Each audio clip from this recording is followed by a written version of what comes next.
Good morning to all of you. Myself Sandeep Kumar from Chanakya College of Education. My dear student, आज की जो मैं ये कक्षा ले रहा हूँ ये DLED सेकेंड ईयर वालों के लिए है, जो कि आपका पेपर का नाम हो जाता है S4 स्वयं की समझ। इसके अंतर्गत आज मैं आपको बताने वाला हूँ आत्म पहचान में शिक्षकों की भूमिका के बारे में। तो जैसे कि माय डियर स्टूडेंट, इसकी लास्ट कक्षा में मैंने आपको बताया था कि शिक्षक की भूमिका, सिर्फ एक मैंने शिक्षक की भूमिका को बताया था। आज मैं आपको बताने जा रहा हूँ आत्म पहचान में शिक्षकों की क्या भूमिका होती है। तो चलिए हम लोग देखते हैं आत्म पहचान में शिक्षकों की भूमिका के बारे में। तो यहाँ पर कहता है कि आत्म पहचान या आत्म सम्मान को जानने का प्रमुख साधन क्या है? शिक्षा है। क्यों? क्योंकि बालकों के लिए उस शिक्षा को प्रदान करने वाला कौन होता है? शिक्षक होता है। यानी कि जैसे यहाँ पर कहता है आत्मसम्मान या आत्म पहचान को जानने में प्रमुख स्थान शिक्षा का ही होता है। क्यों? क्योंकि शिक्षा का इसलिए होता है क्योंकि शिक्षा के द्वारा ही व्यक्ति अपने आप को पूर्ण रूप से जानने का यह प्रयत्न करता है कि वह कितना योग्य है और कितना अयोग्य है।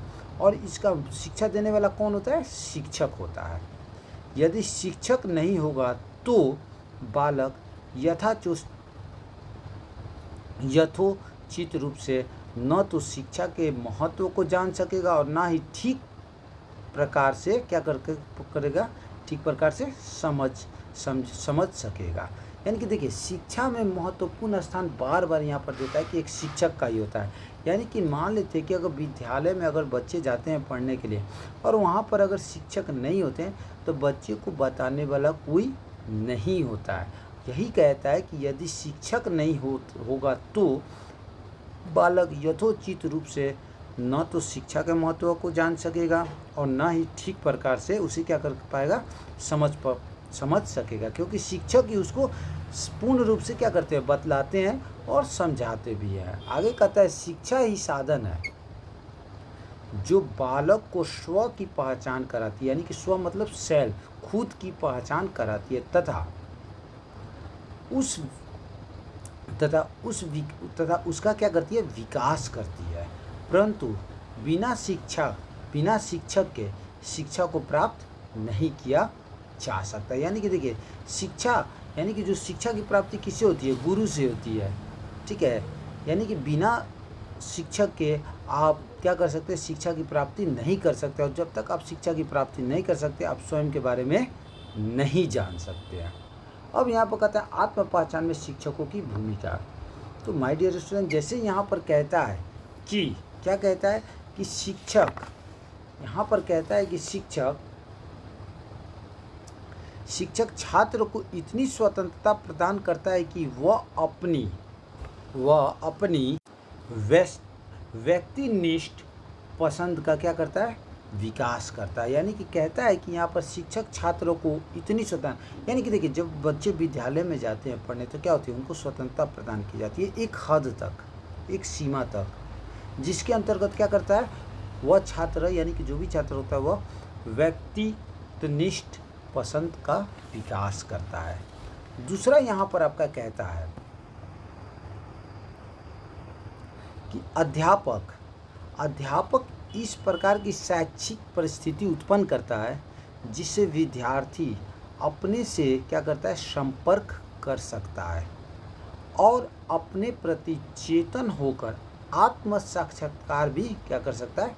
आत्म साक्षात्कार भी कर सकता है। यानी कि देखिए, इस शिक्षा यानी कि शिक्षक एक ऐसी शैक्षिक परिस्थिति उत्पन्न करता है जिससे विद्यार्थी क्या करता है? एक दूसरे के साथ क्या आता है? संपर्क करता है, एक दूसरे के साथ संपर्क में आ जाता है और क्या करता है? अपने प्रति यानी कि स्वयं के प्रति आत्म साक्षात्कार भी कर सकता है। साक्षात्कार कैसे कर सकता है? यानी कि साक्षात्कार करने के लिए उसको क्या, यानी कि कैसे करता है? क्योंकि उसको ऑलरेडी वो क्या करता है? पढ़ा लिखा है, यानी कि एक शिक्षक द्वारा उसे पढ़ाया गया है। तीसरा नंबर कहता है शिक्षक छात्र के व्यक्तिनिष्ठ उद्देश्यों का क्या करता है? समर्थन करता है। चौथा कहता है कि शिक्षक छात्र को स्व की पहचान करवाता है, यानी कि स्वयं का, तथा अपने गुणों के विकसित करने में सहायता प्रदान करता है। यानी कि देखिए, एक तो स्वयं स्वयं की पहचान कराता है स्वयं का, और उसके साथ साथ देखिए अपने गुणों का, यानी कि देखिए प्रत्येक व्यक्ति में कुछ ना कुछ गुण होता है और कुछ ना कुछ अवगुण होता है। तो शिक्षक अपना दायित्व क्या करता है, वह जो छात्र के अंदर में जो गुण होता है उसको क्या करता है, विकसित करता है, उसको बाहर लाने का प्रयत्न करता है, ताकि छात्र उस गुण को बाहर लाए और दूसरे व्यक्ति क्या हो गए, दूसरे छात्र उससे लाभान्वित हो। 5वां नंबर कहता है कि शिक्षक शिक्षण वीडियो के द्वारा छात्र के जीवन विकास में सहायता करता है। यानी कि देखिए शिक्षक ही क्या करता है, छात्र को, अगर आपके सामने बोल रहा हूँ तो ये मेरी क्या है, एक शिक्षक की देन है। तो यानी कि कहता है कि आने वाले कल के भविष्य के लिए छात्रों को कौन तैयार करता है, एक शिक्षक ही तैयार करता है, जिससे क्या हो जाता है, वो छात्र अपने जीविकोपार्जन का स्वयं से खुद से उपार्जन करता है, यानी कि पढ़ लिख कर। नेक्स्ट कहता है कि समाज की अंतःक्रियाओं का ज्ञान शिक्षक ही छात्र को कराता है। यानी कि समाज का पूर्ण रूप से, चाहे वो अच्छाई हो या बुराई हो, दोनों चीज़ को शिक्षक बताता है, और यह बताता है लास्ट में कि आपको समाज की किन क्रियाओं को आप अपनाओगे जिससे आप समाज को आगे बढ़ा सकते हो। तो यानी कि कहता है कि समाज की अंत क्रियाओं का ज्ञान शिक्षक ही छात्र को कराता है। नेक्स्ट कहता है छात्र को मोक्ष की प्राप्ति का मार्ग बतलाता है। कौन, शिक्षक। यानी कि शिक्षक ही छात्र को मोक्ष प्राप्ति का मार्ग बतलाता है, यानी कि वह उसको आगे का रास्ता को दिखलाता है। सद तथा असद ज्ञान कराता है, यानी कि सही और गलत दोनों चीज़ का ज्ञान कौन कराता है, एक शिक्षक ही कराता है अपने शिक्षा के द्वारा, किसे, छात्र को। नेक्स्ट कहता है शारीरिक, मानसिक व भावात्मक विकास कराता है। कौन, शिक्षक। नेक्स्ट कहता है कि एक शिक्षक को विद्यार्थी के जीवन से अज्ञान हटाकर उसे ज्ञान की प्राप्ति करानी चाहिए, जिससे वह सत्य और मिथ्या, विद्या व अविद्या में भेद कर सके तथा अपने अंदर निहित अंतर्ज्ञान व शक्ति को क्या कर सके, पहचान सके। यह एक शिक्षक का क्या होता है, छात्र के प्रति मुख्य दायित्व होता है। तो ये जो माय डियर स्टूडेंट, ये जो 10 पॉइंट थे, ये क्या थे, आत्म पहचान में शिक्षकों की भूमिका के बारे में। आगे क्या कहता है, आगे कहता है कि एक अध्यापक को केवल शास्त्रों का ज्ञाता ही नहीं होना चाहिए, बल्कि उसे नैतिक गुणों से भी क्या होना चाहिए, परिपूर्ण होना चाहिए। यानी कि कहता है कि गुणों से भी क्या होना चाहिए, परिपूर्ण होना चाहिए। क्यों, उसे मानसिक रूप से शांत, जितेंद्रिय, अहंकार शून्य तथा परोपकारी होना चाहिए। यानी कि सबसे पहले शिक्षक को क्या होना चाहिए, मानसिक रूप से शांत होना चाहिए, क्योंकि जब तक वो शांत नहीं रहता है, उसका मन अशांत रहता है, वो पूर्ण रूप से शिक्षा व्यवस्था को नहीं कर सकता है।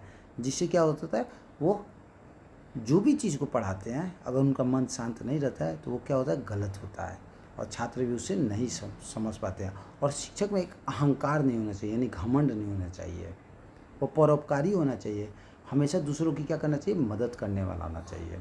आगे कहता है उसे धर्म का ज्ञान होना चाहिए तथा उसके निर्वाह के लिए हमेशा क्या रहना चाहिए, तैयार रहना चाहिए। उसके बाद कहता है कि उसे छात्र के व्यक्तित्व का आदर करना चाहिए, यानी कि पर्सनालिटी वहाँ पर कहता है, उसके छात्र के व्यक्तित्व का आदर करना चाहिए तथा अध्ययन व अध्यापन में रट रहना चाहिए। यानी अध्ययन, पढ़ने और पढ़ाने में उसे क्या होना चाहिए, पूर्ण रूप से ज्ञान होना चाहिए।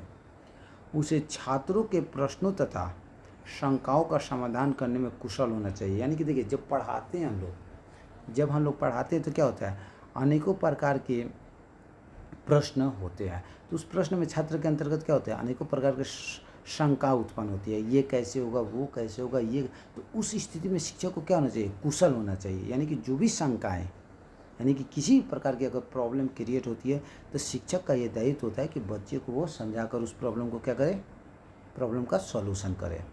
अतः उसे ब्रह्मी ज्ञान, ज्ञान का दाता, ज्ञान का स्रोत, विनम्र, अहंकार शून्य, ईर्ष्याहीन, करुणामय, धैर्यवान, संयमी तथा नैतिक गुणों से क्या होना चाहिए, युक्त होना चाहिए, तथा साथ ही साथ लोभ रहित, यानी बिना किसी लाभ का, यानी लालच का लोभ रहित होकर शिक्षा प्रदान करनी चाहिए, तभी वह छात्रों को स्व से परिचित करा सकता है, यानी कि स्वयं से परिचित करा सकता है।